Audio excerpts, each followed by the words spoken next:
गुरु गोविंद तो खड़े काके लागो पार।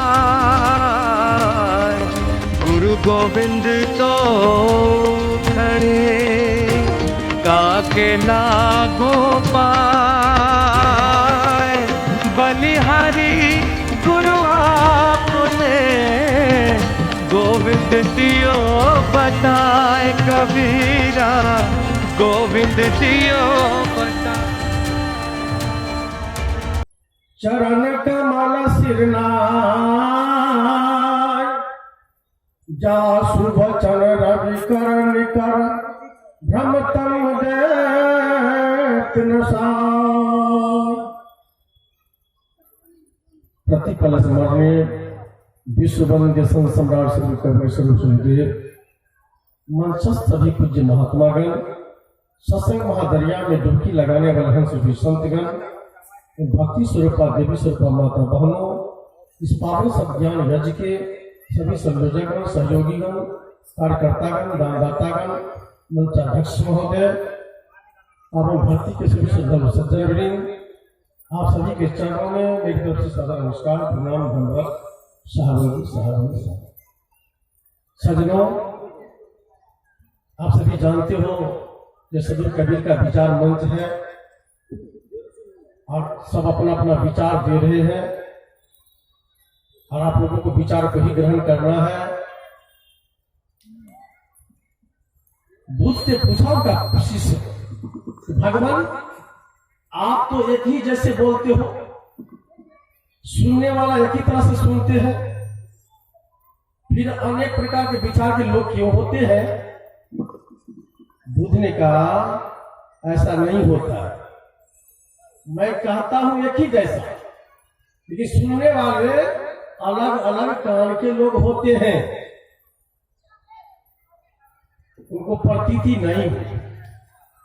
कहा ठीक है, रात में जब मैं अपना संदेश समाप्त करूंगा ना, तब तू पता लगा लेना। सुबह में रात के सत्र में भगवान बुद्ध ने अंतिम वाक्य बोला, सबको अपने अपने घर जाओ, रात का शेष बचा हुआ कार्य कर लेना। सवेरा हुआ, बुद्ध एक सत्संगी से पूछा, बुद्ध के सत्संगी से पूछा, रात में भगवान बुद्ध ने कहा था रात का शेष बचा हुआ काम कर लेना, आपने क्या किया? तो साधक थे, काम में जाकर ध्यान किया। फिर दूसरे आदमी से पूछा, आपने क्या किया? कहा मैं तो चोर था, कभी सत्संग में जाता नहीं था, तो मैंने समझा कि चोरी करना बाकी, तो जाकर चोरी कर लिया। अब उनके शिष्य का माथा ठनकना शुरू हो गया।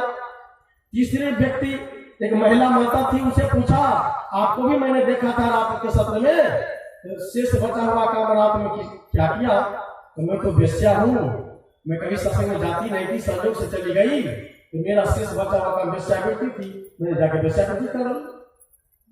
अब उनको यह भान हुआ कि दरअसल में महात्मा लोग एक ही शब्द बोलते हैं, एक ही जैसा बोलते हैं, लेकिन सुनने वाले अलग अलग व्यापार के, अलग अलग बुद्धि के, अलग अलग काल के लोग होते हैं सज्जनों। और दूसरी बात, वर्षा होती रहे और 10 पात्र सामने में रख दिया जाए, उसका मुंह नीचे करके, जो नीचे में है वर्षा हो रही है, उसमें पानी जाने का गुंजाइश नहीं है। कुछ पात्र ऊपर की तरफ है, लेकिन किसी में आधा में बालू कंकर है, आधे पानी रुकेगा, किसी के पेंदी में छेद है, पानी जाएगा बह जाएगा। यही बात है, जिसमें पूरा लबालब बालू पत्थर भरा है, उसमें पानी जाने की कोई गुंजाइश ही नहीं है। हम लोग यहाँ पर जो बैठे हैं, ठीक उसी तरह कुछ लोगों का मुंह है घर की तरफ, या कुछ लोगों का मुंह है कि रात का सत्र कब होगा कि कभी ढीला देखेंगे, महात्मा लोग क्या भटभटा रहे हैं। कुछ लोगों के भीतर में पूरा कचरा भरा हुआ है, कुछ का पेंदी में छेद है, कपट भरा हुआ है, छल भरा हुआ है। इसलिए संत महापुरुषों की वाणी जो है सुनने के बावजूद भी अटक नहीं पाती है। इसलिए रात में मैंने कहा था, जो जहां कहीं भी जाए 2 बात पर ध्यान दे, एक शर्त है, दूसरी सावधानी है। शर्त ये है, जो तू साता बानिया साची हाथ लगाओ, अंदर झाड़ू मार के पूरा दो वहां, अंदर में विचार की सत्य की झाड़ू लगाइए और पूरा कचरा को साफ कर लो, तब सब महापुरुषों की वाणी अटक पाएगी। नहीं तो देखा देखी सिद्ध भया और गुरु गमने बैठा, अंदर में सब बेधा नहीं तो जैसे का तैसा, कुछ परिवर्तन नहीं। दूसरी सावधानी, सुनिए सबकी, निवेरिए अपनी, और सिंदूर की सिंघोरा और झपनी की झपनी। जहां कहीं भी जाइए सबकी बात श्रद्धापूर्वक सुन लीजिए, लेकिन विचार करना होगा आपको। 2-2-4 होता है, जो महात्मा जो वक्ता कहते 2-2-5 होता है, उसमें भी यदि सीट जोड़ा देते हैं, इसका मतलब आप समझ। तो अनेक प्रकार के विचारक होते हैं। युधिष्ठिर ने कहा एकोपि मुनि नास्ति जसितम न भिन्नम धर्मस्य तत्त्व निहितम गुहायम महाजन जगता स पंथा। एक भी आदमी ऐसे नहीं जिनका मत भिन्न नहीं है, अलग अलग मत के लोग हैं। खासकर हमारे कवि विचार मंच में 3 प्रकार के लोग जरूर हैं। 3 प्रकार के वक्ता भी है, 3 प्रकार के श्रोता भी है। एक है ईश्वरवादी, जो मिट्टी पत्थर से लेकर देवा देवी भूया भवानी 24 अवतार और जितने भी महापुरुष है सो और कबीर साहब सबको तत्व सब एक ही है। दूसरे हैं जीवादी, उनका कहना है जीव के ऊपर में कोई शिव नहीं, कोई मालिक नहीं, आप ही सर्वे सर्वा है। और तीसरा है सदगुरुवादी, जो कबीर साहब को बिना राजवीर से, बिना माता पिता से पैदा लिए एक अनंत ब्रह्मांड के नियंता मालिक जानकर उनको मानते हैं, उनकी बात पर चलते हैं। इसलिए हमारी करीपंथी शाखा में ये 3 प्रकार के लोग जरूर हैं और सबको अपना अपना तर्क है। हम लोग को आपस में उलझना झगड़ना नहीं है, और आप लोग सबकी बात को सुनिए, लेकिन जो कल्याण की बात है उसको ग्रहण कीजिए। सजनों, आज से 620 वर्ष पहले सदगुरु कबीर का पदार्पण भारत निर्माण धातन काशी नगरी में उस समय हुआ था, जिस समय धर्म के बहुत बड़े ठेकेदार मुल्ला और पंडित थे, लेकिन मुसलमानों का दमन चक्र चल रहा था। तलवार के बदौलत हिंदुओं से इस्लाम कबूल करवाया जा रहा था। जो लोग इस्लाम कबूल नहीं करते, तलवार से 2 टुकड़े कर दिए जाते थे। मंदिर मस्जिद का झगड़ा था, पूरा पश्चिम का झगड़ा था। एक का कहना था हमारे राम बड़े हैं, दूसरे का हमारे रहमान बड़े हैं, बहुत बड़ा झगड़ा था। दूसरी तरफ जात पात, ऊंच नीच, छुआछूत, ब्राह्मणवादी व्यवस्था का भयंकर भूत आचार्य रामानंद स्वामी के मस्तिष्क में घुसपैठ कर चुका था। और उनकी घोषणा थी सूर्य के करने लागो भाई, और 3 लोग मनोर है। सजनों, अब उन्हीं की देन है आज तक इतना विकास हुआ, इतना सत्संग हुआ, और अभी तक समाज में प्रचलित है। एक आदमी ऐसा है जिसके शरीर में टच करोगे तो हड्डी में कैंसर पकड़ लेगा, वो कौन है? तो दूसरा। और एक आदमी ऐसा है दूर से नजर पड़ जाएगी तो भर दिन का जतला खड़ा, वो कौन है? तो तेल।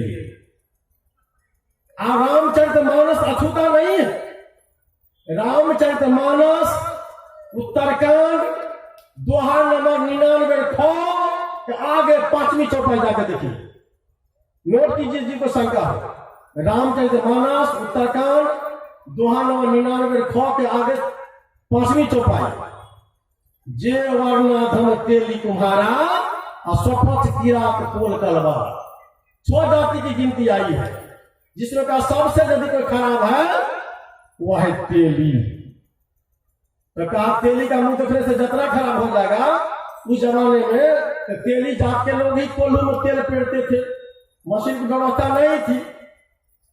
तो लोगों ने निवेदन किया धर्म के ठेकेदार ब्राह्मण पंडित से, तो बिना तेल का तलवा भुलवा मेवा मिष्टा कैसे बनेंगे, उपनयन संस्कार भोज भात भंडारा कैसे होगा? कहा देखो तेली के तेल से जतरा बनेगा जरूर, लेकिन तेली का मुंह देखने से जतरा खराब हो जाएगा, इसलिए भोरे भोरे सवेरे सवेरे मत जाओ।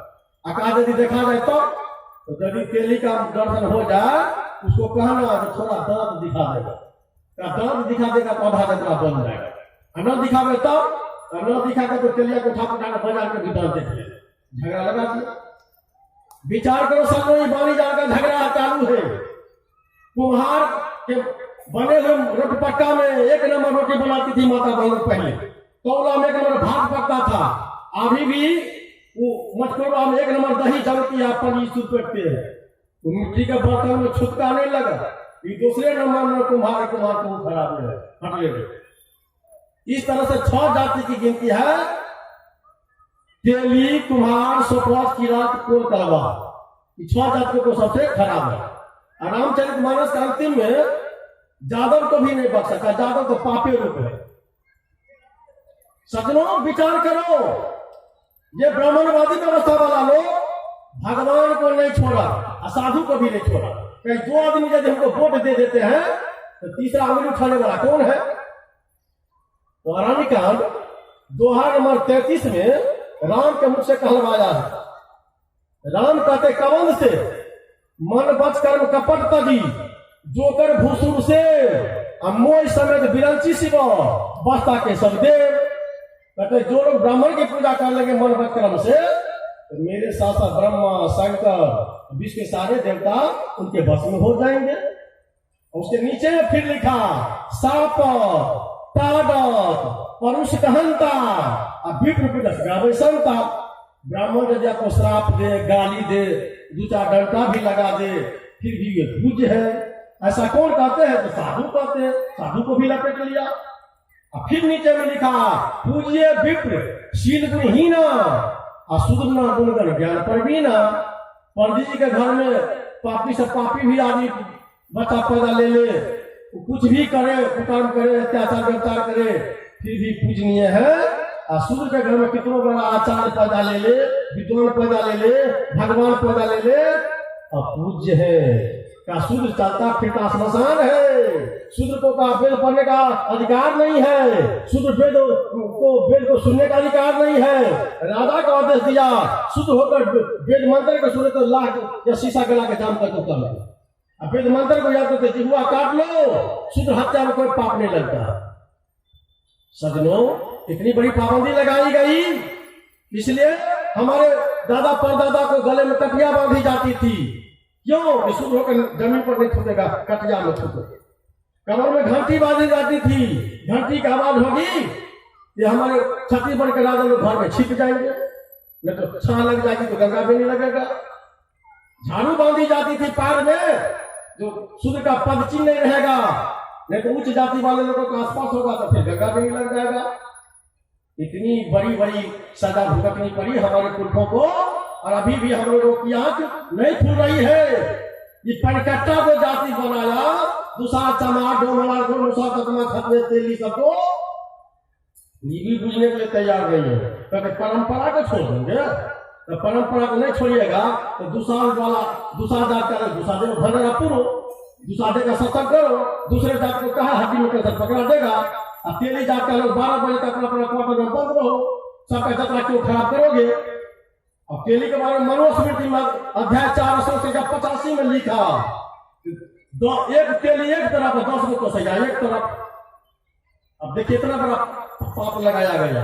अब तेली जात के लोग से पूछो कि तेली जात का क्या गुना था, इतना बड़ा प्रमाणिक बात लिखी हुई सामने पुराण में, अब फिर भी परंपरा को छोड़ देंगे।